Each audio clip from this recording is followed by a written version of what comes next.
प्रावधान थे जो कि मेरा लाइव है यार, मेरे को फिर निकलना पड़ेगा, मेरा कैमरा लेना पड़ेगा।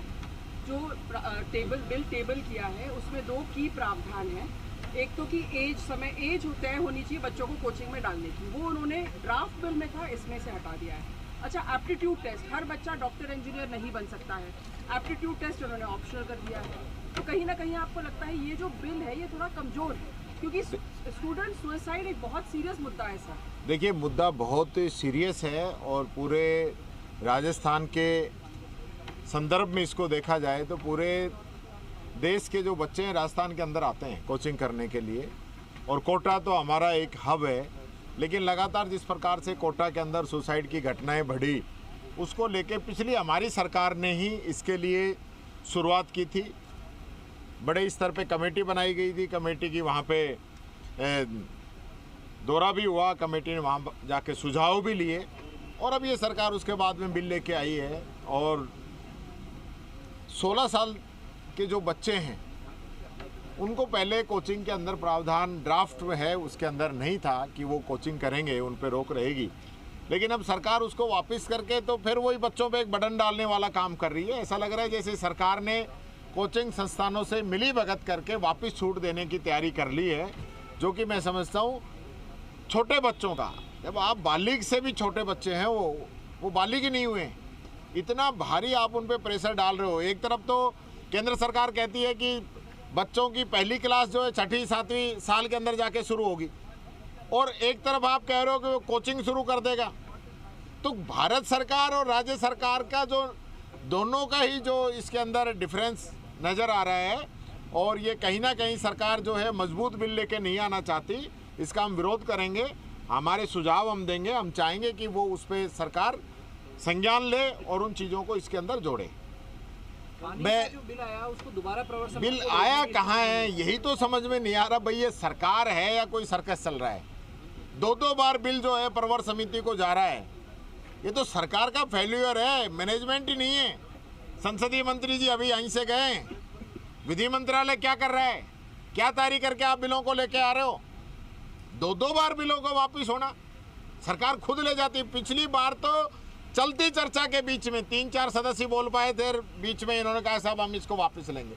उसके बाद प्रवर समिति को भेज दिया, प्रवर समिति की रिपोर्ट आ गई, उसमें मात्र मोटे मोटे 2 संशोधन किए कि 2 MLA को भी इसके अंदर मेंबर बनाया जाएगा, और जो है किसान को इससे अलग रखा जाएगा। बाकी तो यूं की सारी चीज़ें हैं, न इसका राजनीतिक कोई व्यक्ति इसका अध्यक्ष होगा, 15-15, 20-20 लोगों की कमेटी है, निर्णय कैसे करेंगे? हैंडपंप लगाने तक पे भी आप परमिशन की बात कर रहे हो। जहां पानी बचाना है, आप अभी तो कह रहे थे कि भाई हम फैक्ट्रियों को तो कोई दिक्कत नहीं आने देंगे, तो फिर ये सारी दिक्कत आम आदमी के लिए है क्या? किसान को भी दिक्कत नहीं है, इंडस्ट्री को भी दिक्कत नहीं है, फिर आम आदमी बच गया, उसके लिए दिक्कत है। तो ये इस प्रकार के जो प्रावधान करना चाहते हैं, और मैंने तो ये भी कहा है कि आपको इतना भारी जो बिल लेके आ रहे हो उसको लाने की जरूरत क्यों पड़ रही है? क्योंकि मुख्यमंत्री जी कह रहे हैं कि मैं ERCP का पानी भी ला रहा हूँ और यमुना का पानी भी लेके आ रहा हूँ, नर्मदा का भी आ रहा है। जब चारों तरफ से पानी आ रहा है तो फिर जरूरत कहाँ है?